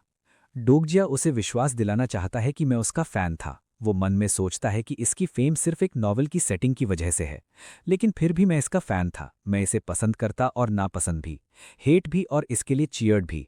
मैं इसके साथ पूरे 3000 चैप्टर तक था। तभी एक नोटिस आता है और डोगजिया की skill omniscient readers view point का लेवल बढ़ चुका है, जिससे अब वो सामने वाले के प्रेजेंट मन की बात जान सकता है। यू जुंगह्युक सोच रहा है कि उस डब्बे में सिर्फ ली ह्योनसोंग और किम नामवुन को सरवाइव करना था, लेकिन नामवुन मर गया और बाकी जिंदा हैं। वो कैसे सरवाइव कर गए? और ये लड़का कौन है? मुझे इन्फॉर्मेशन चाहिए, और अगर लगा कि ये कोई प्रॉब्लम खड़ी कर सकता है तो इसे मरना होगा। तभी डोगजा कॉन्फिडेंस में हंसता है, क्योंकि अब वो इसके मन की बात जान सकता है। वो कहता है, अच्छा, तो तुम ये जानना चाहते हो कि मैं सरवाइव कैसे कर पाया? मगर यू जुंगह्युक अपनी SS tier skill sage eye का यूज कर देता है। इस स्किल से वो किसी भी कैरेक्टर के मेन्यू और उसकी हिडन इन्फो के बारे में जान सकता है। ये सबसे पावरफुल इंस्पेक्शन स्किल है, बिल्कुल डोगजा की स्किल जैसी ही, जिससे डोगजा दूसरों की विंडो देख सकता है। लेकिन यू जुंगह्युक की स्किल ब्लॉक हो जाती है, जिससे उसकी आंखों में एक शॉक लगता है। अब डोगजा भी शॉक्ड है ये जानकर कि मेरे पास कोई स्किल है जो सेज आई को भी ब्लॉक कर सकती है। पहले तो बुकमार्क और अब ये 4th वॉल। डोगजा ने इन स्किल्स के बारे में नॉवल में कभी नहीं पढ़ा। जुंगह्युक सोचता है कि मुझे इसे यहीं खत्म करना होगा। डोगजा कहता है, अरे नहीं, ऐसे तो चीजें और कॉम्प्लिकेटेड बन जाएंगी। इस तरह तो ये मुझ पर विश्वास नहीं करेगा। मुझे अपना गेम प्लान बदलना पड़ेगा। वो कहता है कि तुम्हें एक ट्रस्ट वर्दी अलाय चाहिए। तुम अकेले सिनेरियो 46 को क्लियर नहीं कर पाओगे, तुम भी ये जानते हो। यू जुंगह्युक कहता है कि तुम्हें ये कैसे पता? क्या तुम भी एक रिग्रेसर हो? लेकिन डोगजा कहता है कि वो सब मैटर नहीं करता। इंपॉर्टेंट ये है कि मैं तुम्हारे काम आ सकता हूं। यू जुंगह्युक सोचता है कि हाँ, ये रिग्रेसर नहीं है। अगर ये होता तो मैं इसे जानता। और डोगजा बोलता है, मैं वो फ्यूचर जानता हूं जो तुम नहीं जानते। ये सुनकर जुंगह्युक लाई डिटेक्शन स्किल एक्टिवेट कर देता है और उसे पता चलता है कि ये सच बोल रहा है, जिससे वो सोचता है कि ये नहीं हो सकता। क्या कोरिया में एना क्रॉफ्ट के अलावा कोई दूसरा प्रॉफिट भी है? WASA में प्रॉफिट ही हैं जो फ्यूचर देख सकते हैं, साथ ही उनकी पैसिव स्किल लाई डिटेक्शन स्किल न्यूट्रलाइज कर सकती है। मेरी जानकारी में पूरे WASA में सिर्फ एक कैरेक्टर है जिसके पास प्रॉफिट एट्रीब्यूट है। जुंगhyuk पूछता है कि क्या तुम फ्यूचर साइट यूज कर सकते हो, और डोगजा कहता है हाँ, कुछ वैसा ही। वो आगे कहता है, जुंगhyuk, मैं जानता हूं तुम्हारे पास स्पेशल पावर है, तुम भी जानते हो कि फ्यूचर में क्या होने वाला है, राइट?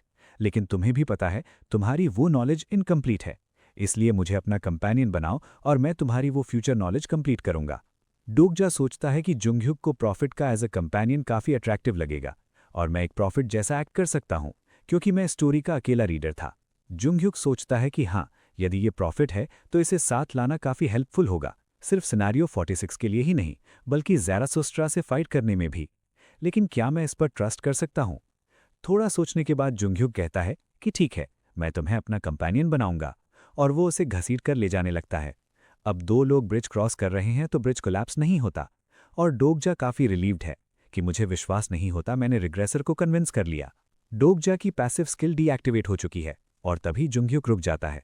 मेरा एक और क्वेश्चन है, यदि तुम सच में एक प्रॉफिट हो तो तुम अपना फ्यूचर भी बता सकते हो, है ना? वो डोगजा को वापस से ब्रिज से लटका देता है और नीचे वो सर्पेंट मुंह खोले खड़ा है। वो डोगजा से पूछता है कि बताओ, क्या मैं तुम्हें जाने दूंगा या नहीं? डोगजा थोड़ा सोचता है कि ये साइकोपैथ जितना मैं इसे जानता हूं उसके हिसाब से ये वही करेगा। वो कहता है, पहली बात तो ये, मैं तुम्हारा कोई लैकी नहीं हूं, तो मुझे इक्वल ट्रीट करो। दूसरी, जैसे मैं तुम्हारे साथ कोऑपरेट कर रहा हूं, तुम्हें भी कोऑपरेट करने का वादा करना होगा। ये सुनकर जुंगhyuk थोड़ा हैरान है कि अच्छा, तो ये है तुम्हारा जवाब? डोगजा कहता है, हाँ हरामी, अब जल्दी से मुझे जाने दे। ये सुनते ही वो डोगजा को ब्रिज से नीचे छोड़ देता है और हंसते हुए कहता है, हाँ, मुझे यकीन हो चुका है कि तुम सच में एक प्रॉफिट हो। डोगजा बिल्कुल सुन्न है और इसी तरह वो सर्पेंट के मुंह में जा गिरता है। डोगजा सीधा जाकर उस सर्पेंट के स्टमक में जा गिरता है। आसपास देखने के लिए वो अपने फोन की टॉर्च ऑन करता है तो वहां चारों तरफ लाशें पड़ी हैं। थोड़ी देर बाद वो पानी के बाहर आता है और कहता है कि उस हरामी जुंगhyuk का मुझे यहाँ फेंकने का मतलब ये है कि मैं इसे सर्वाइव करूं, तभी वो मुझे अपना सबॉर्डिनेट बनाएगा। वेल, ऐसा नहीं है कि मैं उसे समझता नहीं, उसके पहले फेलियर के बाद उसने कभी भी रियल कंपेनियन नहीं बनाए। एज अ रिग्रेसर वो काफ़ी पावरफुल था और दूसरों ने उसे एक सेवियर माना, इसी वजह से वो हमेशा अकेला ही रहा। उसके लिए ह्यूमंस या तो अंडरलिंग्स हैं या फिर एनिमीज़। तो इसका मतलब ये एक टेस्ट है। वो मुझे कह रहा है कि मैं इसे खुद सॉल्व करूं ताकि मैं उसके साथ बराबरी से खड़े होने का हक कमा सकूं। अब वो मैसेज लॉग चेक करता है जहां से पता चलता है कि वो सिनारियो क्लियर नहीं कर पाया और अब पेमेंट सेटलमेंट होगा। कुछ कॉन्स्टिलेशंस जैसे prisoner of the golden bandit और डीमन लाइक जज ऑफ फायर ने उसके इस रिमार्क के लिए उसे 100 कॉइन्स गिफ्ट किए। तभी वो नोटिस करता है कि सर्पेंट ने मूव करना शुरू कर दिया है। वेज ऑफ सर्वाइवल के अनुसार इक्थियोसॉर्स खाना निगलने के लगभग 3 घंटे बाद स्टमक एसिड छोड़ना शुरू करते हैं। इसका मतलब मेरे पास ज्यादा टाइम नहीं बचा। तभी वहां डोका भी आ जाता है और हंसते हुए कहता है कि मुझे देखकर तुम बिल्कुल भी सरप्राइज नहीं हो। जिस पर डोगजा कहता है, हाँ, क्योंकि मैं तुम्हारा ही वेट कर रहा था। वो मन में सोचता है, यू जुंगhyuk, अब देख तू, न सिर्फ मैं सर्वाइव करूंगा बल्कि मैं तुझे राइवल करने लायक स्ट्रांग भी बनूंगा। तुम्हारे पास कोई चॉइस नहीं बचेगी मुझे अपना सबॉर्डिनेट बनाने के अलावा। डोगजा कहता है कि मैंने सिनेरियो फेल किया है तो तुम उसके प्राइज में मुझसे कॉइन्स लेने आए हो, है ना? इसलिए मैं तुम्हारा वेट कर रहा था। ये सुनकर डोका भी कहता है, कॉइन्स? कैसे कॉइन्स? और तुम्हें क्यों लगा कि फेलियर का प्राइस तुम्हारी लाइफ नहीं होगी? डोगजा जवाब देता है कि अगर प्राइज मेरी लाइफ होती तो वहां फेलियर में डेथ लिखा होता, न कि 3 क्वेश्चन मार्क्स। इसका मतलब यहां नेगोशिएशन की जगह है। अब वो डोका भी हंसते हुए कहता है, वाओ, मैं तो सरप्राइज्ड हूं कि इतने छोटे से क्लू से तुमने ये कंक्लूजन निकाल लिया। अब समझ आता है कि तुम इतना ज्यादा कॉन्स्टिलेशंस की अटेंशन कैसे अट्रैक्ट कर रहे हो। वेल, जैसा तुमने कहा, जब तुमको इस सब सिनेरियो में फेल होते हो तो तुम कॉइन्स पे करके सर्वाइव कर सकते हो, इसलिए मैं 5100 कॉइन्स मांग रहा हूं जिससे तुम जिंदा रह सकते हो। डोगजा विंडो पर देखता है तो उसके पास टोटल कॉइन्स 5100 ही हैं। वो समझ जाता है कि ये हरामी मेरे सारे कॉइन्स लेना चाहता है। जिस पर डोकाबी कहता है, अगर ये ज्यादा है तो तुम डेथ एक्सेप्ट कर सकते हो, मेरा भी तुम्हारे कॉइन्स में कोई इंटरेस्ट नहीं है, और अगर तुमने जल्दी डिसाइड नहीं किया तो मैं तुम्हें यहीं पर अभी ही मार दूंगा। डोगजा तुरंत कह देता है कि ठीक है, मार दो मुझे। ये सुनकर डॉक्के भी चौंक जाता है और उधर से डोगजा बोलता है कि देख क्या रहे हो, जल्दी से मार दो मुझे। तुम ऐसा नहीं कर सकते, है ना? डोगजा खुद को बताता है कि ऐसा नहीं कर सकता क्योंकि ये मेरे यहाँ होने से काफ़ी मज़े ले रहा है और बहुत से कॉन्स्टलेशंस इसके चैनल से इसकी स्ट्रीम देख रहे हैं। यदि ये मुझे मारना चाहता तो ये इतनी देर बकवास नहीं करता। डॉग के भी थोड़े गुस्से में बोलता है, वाओ तुम्हारा हिम्मत तो देखो। लेकिन तभी डॉगजा कहता है, लो ग्रेड डॉग के भी, बीहोंग तुम्हारी स्ट्रीमर लाइफ कैसी चल रही है। ये सुनते ही बीहोंग दंग रह जाता है कि तुम्हें मेरा नाम कैसे पता चला, तुम तो सिर्फ एक ह्यूमन हो। कुछ कॉन्स्टलेशंस भी डॉगजा की एग्जिस्टेंस पर डाउट करने लगते हैं। इसी वजह से डॉगजा चुपके से कहता है कि चैनल क्लोज करके बात करते हैं, जिससे बीहोंग अपनी स्ट्रीम बंद कर देता है और गुस्से में पूछता है कि अब बताओ, एक ऑर्डिनरी इंसान स्टार स्ट्रीम सिस्टम के बारे में कैसे जानता है। स्टार स्ट्रीम सिस्टम, ये सिस्टम यूनिवर्स के लिए एक स्ट्रीमिंग सिस्टम है, जिसके थ्रू कॉन्स्टलेशंस चैनल को सब्सक्राइब करके स्ट्रीम देखते हैं। ऑफ कोर्स एक्टर्स होते हैं, डॉगजा जैसे ह्यूमंस, और एक्टर्स को सब्सक्राइबर्स से जो कनेक्ट करते हैं उन्हें डॉग के बीज के नाम से जाना जाता है। डॉगजा उससे कहता है कि अभी ये सब इंपॉर्टेंट नहीं है। बीहोंग, क्या तुम किंग ऑफ डॉग के बीज नहीं बनना चाहते? मतलब मैं ये पूछ रहा हूं कि क्या तुम डॉग गक और सिल्डाल को सरपास करके डॉग के बीज का सबसे बेस्ट स्ट्रीमर नहीं बनना चाहते? इसलिए डॉग के बी बीहोंग, मेरे साथ कॉन्ट्रैक्ट साइन करो और मैं तुम्हें किंग ऑफ डॉग के बीज बनाऊंगा। अब इतना सुनते ही पहले तो बीहोंग उसे चमकीली आंखों से देखता है और फिर जोर जोर से हंसने लगता है। ये तो पक्का वाला पागल है। मुझे पहले ही समझ जाना चाहिए था जब तुमने सभी कॉन्स्टलेशंस को रिजेक्ट किया। मुझे नहीं पता कि तुम स्टार स्ट्रीम सिस्टम को कैसे जानते हो, लेकिन मैं ये ऑफर एक्सेप्ट नहीं कर सकता, क्योंकि कॉन्स्टलेशंस की तरह डॉग के भी तुम्हारे स्पॉन्सर नहीं बन सकते। डॉगजा कहता है कि शायद तुम्हें कोई गलतफहमी हुई है। मैंने तुम्हें स्पॉन्सर बनने को नहीं कहा। मुझे तुम्हारी स्ट्रेंथ नहीं चाहिए, मुझे तो सिर्फ तुम्हारा चैनल चाहिए। ये सुनकर डॉगजा उसकी बात समझ नहीं पाता। डॉगजा कहता है, मैं तुम्हारे चैनल के साथ एक एक्सक्लूसिव कॉन्ट्रैक्ट साइन करना चाहता हूं। जिससे बीहोंग कहता है कि क्या तुम स्ट्रीम कॉन्ट्रैक्ट की बात कर रहे हो? वेल, इस तरह का कॉन्ट्रैक्ट डॉग के बीज और कॉन्स्टलेशन के बीच होता है। कॉन्स्टलेशंस के इनकारनेशंस एक पर्टिकुलर चैनल पर दिखेंगे और इनकारनेशंस के कमाए हुए कॉइन्स का एक पोर्शन डॉग के बी को मिलेगा एज द कमीशन। ये सुनकर बीहोंग हंसने लगता है, मतलब फ्रस्ट्रेशन में। अब ये तो हद ही हो गई। मुझे नहीं पता कि तुम इसके बारे में कैसे जानते हो, लेकिन एक ह्यूमन की इतनी हिम्मत कि वो स्ट्रीम कॉन्ट्रैक्ट की मांग करे, वो भी तुम, बिना स्पॉन्सर का एक मीजली बग। डॉगजा कहता है कि मेरे पास कोई स्पॉन्सर नहीं है, इसलिए ये कॉन्ट्रैक्ट वर्थ इट है। तुम्हें क्या लगता है, कॉन्स्टलेशंस किसी चैनल को ज्वाइन क्यों करते हैं? डॉगजा बताता है कि स्टार स्ट्रीम के सब्सक्राइबर्स को 2 कैटेगरीज में रखा जाता है। एक वो जो सिर्फ फन के लिए आते हैं, फन सीकर्स, और दूसरे वो जो इनकारनेशन को स्पॉन्सर करने आते हैं, इनकारनेशन सीकर्स। तुम्हें इनमें से एक को सेटिस्फाई करना होगा जिससे तुम्हारा चैनल पॉपुलर बन सके। या तो तुम एक्साइटिंग बनाओ या फिर एक इंटरेस्टिंग इनकारनेशन को फॉलो करो जिसे एक स्पॉन्सर चाहिए। बीहोंग को अभी भी समझ नहीं आया कि इस सब से उसका क्या लेना देना।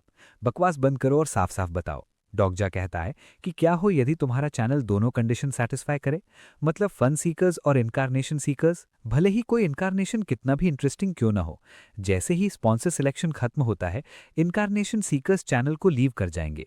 लेकिन क्या हो यदि इनकारनेशन किसी स्पॉन्सर को चुने ही ना?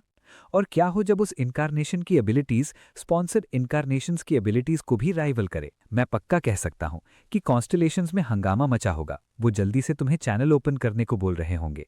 वो ये जानने के लिए मरे जा रहे होंगे कि ये आदमी कौन है जो रिग्रेसर को चैलेंज कर रहा है। बीहोंग चेक करता है तो वैसा ही होता है, मगर वो कहता है, बकवास मत करो, एक ऑर्डिनरी पर्सन स्पॉन्सर इनकारनेशन को नहीं हरा सकता। यही इस वर्ल्ड का रूल है। डॉगजा कहता है कि मैं तुम्हें दिखाऊंगा कि ये पॉसिबल है, तो चुपचाप जैसा मैं कहूं वैसा करो। मैंने कहा ना, मैं तुम्हें किंग ऑफ डॉगटीबीज बनाऊंगा। बीहोंग थोड़ी देर सोच में है, मगर तभी कहता है, ये सब बाद में करते हैं, पहले सिनेरियो फेलियर के लिए 5100 कॉइन्स पे करो। जिस पर डॉगजा कहता है, क्या बोल रहे हो, मैं फेल कब हुआ? वेल, अब कंडीशन फुलफिल करने का टाइम आ चुका है।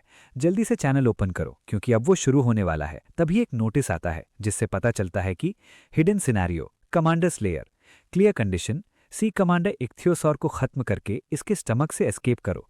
Time limit 10 days, reward 9000 coins, failure death. इधर बीहोंग ने स्ट्रीम शुरू कर दी है। वो बहाना बनाता है कि सर्वर एरर की वजह से शटडाउन करना पड़ा। कुछ कॉन्स्टलेशंस कहते हैं कि ये उसे प्रेफरेंशियल ट्रीटमेंट दे रहा था, जिस पर बीहोंग कहता है कि नहीं, ऐसा मैं कभी भी नहीं कर सकता। साइड में डॉगजा एक विंडो को देखते हुए पूछता है कि क्या इसमें सर्च ऑप्शन नहीं है। वेल, डॉगजा ने बीहोंग को डराकर उससे star stream cash shop open करवाई है, मतलब द डॉग के बी बैग। ये सब जो हंगामा है इसी वजह से है, क्योंकि स्ट्रीम ओपन होते ही सबको पता चल गया कि फिलहाल तो सिर्फ डॉगजा अकेला ही बैग को यूज कर सकता है। इतने में बीहोंग उसे बताता है कि साइड कॉर्नर में सर्च ऑप्शन है, जिससे डॉगजा जो आइटम्स खरीदना चाहता है उसे सर्च करना शुरू कर देता है।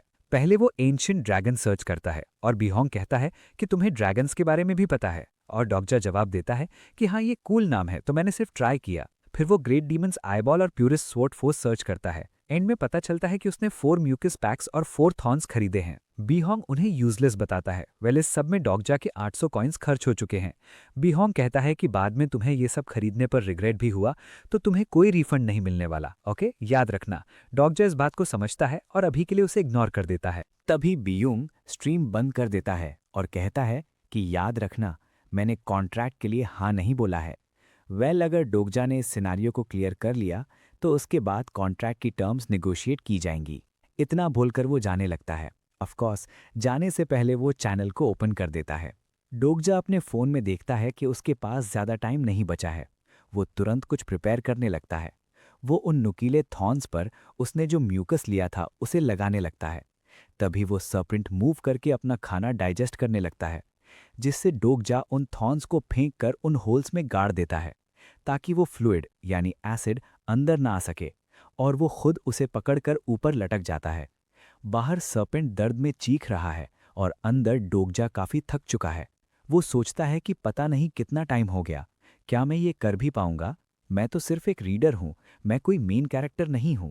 तभी वहां बीयुंग की एंट्री होती है। वो कहता है, वाओ तुम सच में अमेजिंग हो। कुछ कॉन्स्टलेशंस उसकी सर्वाइवल एबिलिटी के लिए उसे एडमायर करते हैं। डोगजा को पता चलता है कि यदि स्टेज क्लियर हो चुका है तो लगभग 4 दिन गुजर चुके हैं।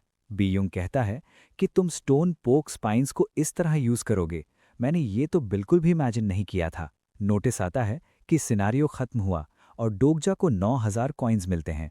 क्योंकि वो पहला पर्सन है जिसने ग्रेट 7 स्पीशीज को हंट किया है तो उसे 1000 कॉइन्स अचीवमेंट रिवॉर्ड में मिलते हैं। बीयुंग बोलता है, द स्टोन हॉग एक ऐसी स्पीशीज है जो तट पर रहती है और ये सबसे छोटी स्पीशीज को खाकर जिंदा रहती है। ये यूजुअली स्पाइन को प्रे की स्किन में इंसर्ट करते हैं, लेकिन मैंने नहीं सोचा था कि तुम इसे डाइजेस्टिव फ्लूइड को क्लोज करने के लिए यूज करोगे। और ये म्यूकस, मुझे नहीं पता था कि हैमर सी हॉर्स का म्यूकस इतना पोटेंट होता है। डोगजा बताता है कि स्पाइन्स का यूज करके अटैक करने से पहले उसने खुद के ऊपर म्यूकस डाल लिया था और प्यास और भूख को शांत करने के लिए उसने थॉर्न के थ्रू इक्तियोसॉर का वाइटल फोर्स अब्जॉर्ब किया, जिसकी वजह से उसका स्टैमिना लेवल 11 से बढ़कर 12 हो चुका है। वो बताता है कि हैमर सी हॉर्स का म्यूकस डाइजेस्टिव फ्लूइड्स के लिए इम्यून होता है। अब डोगजा खड़ा होता है और एक थॉर्न को निकालता है जहां उसे इक्तियोसॉर कोर मिलती है। वो उसे बीयुंग को देता है और कहता है कि मैं इसे सेल करूंगा, इसलिए इसे डोकैबी ऑक्शन में डालो। उसके बदले में मुझे ब्रोकन फेथ चाहिए। वो आगे कुछ बोलने ही वाला होता है, तभी बीयुंग उसे रोककर कॉन्स्टेलेशन से एड्स के बहाने एक ब्रेक लेकर स्ट्रीम बंद कर देता है। अब वो डोगजा को एक अग्रीमेंट दिखाता है। ये एक ट्रांसमिशन कॉन्ट्रैक्ट अग्रीमेंट है जिसमें किम डोगजा और डोकैबी बीयुंग के बीच डील होगी। इसके अकॉर्डिंग किम डोगजा एक एक्सक्लूसिव कॉन्ट्रैक्ट साइन करेगा जो तब तक चलेगा जब तक सारे सिनारियोज कंप्लीट ना हो जाएं या उसकी डेथ ना हो जाए। इस कॉन्ट्रैक्ट में ये भी क्लियर है कि डोगजा कभी भी किसी कॉन्स्टेलेशन को स्पॉन्सर के रूप में चूज नहीं करेगा और वो सिर्फ बीयुंग के चैनल पर ही एक्टिव रहेगा। साथ ही जो भी स्ट्रीम से रेवेन्यू आएगा वो दोनों के बीच डिवाइड होगा और उसका रेशियो दोनों मिलकर डिसाइड करेंगे।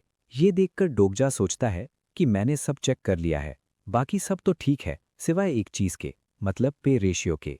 जब इस बारे में डोगजा बीयुंग से कहता है तो वो बात काटने लगता है कि क्यों ना रेशियो हाफ हाफ कर लें, ऑफ कोर्स तुम्हें फिर चैनल फी देने की जरूरत नहीं है।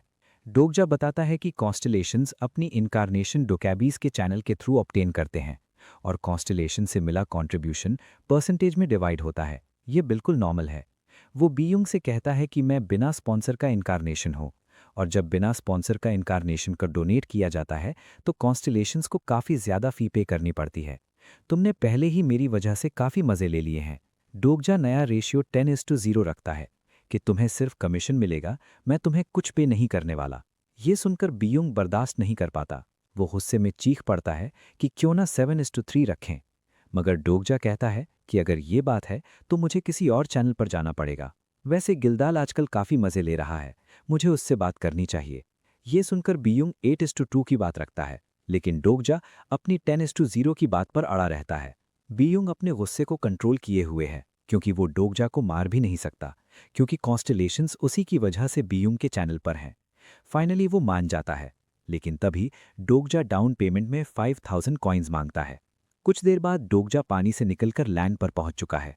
उसे यहां से गए हुए 4 दिन हो चुके हैं। डोगजा का ओरिजिनल गोल सिर्फ 2 दिन का था, मगर इस सब में 4 दिन लग गए। खैर, इसी वजह से वो बीयुंग से कॉन्ट्रैक्ट साइन कर पाया और उससे कुछ कॉइन्स भी निकाल लिए। और उसने बीयुंग को ये बताया कि मैं अपनी विंडो ओपन नहीं कर सकता, तो बीयुंग कहता है कि ये सिर्फ कोई ग्लिच होगा, इसलिए बीयुंग उसे फिक्स करने की कोशिश करता है। लेकिन तभी डोगजा की स्किल 4th वॉल एक्टिवेट हो जाती है, जिससे बीयुंग भी कुछ नहीं कर पाता। डोगजा मन ही मन खुश है कि मैंने सोचा नहीं था एक डुकैबी भी इस स्किल के सामने कुछ नहीं कर पाएगा। एंड फाइनली डोगजा मेन सिनेरियो के रीजन में एंटर हो चुका है। अंदर आते ही पता चलता है कि लैंड पूरी तरह से पोल्यूटेड है, जिसकी वजह से उसकी बॉडी पॉइजनस फॉग में एक्सपोज हो चुकी है। और यहीं से शुरुआत होती है अगले सिनेरियो की।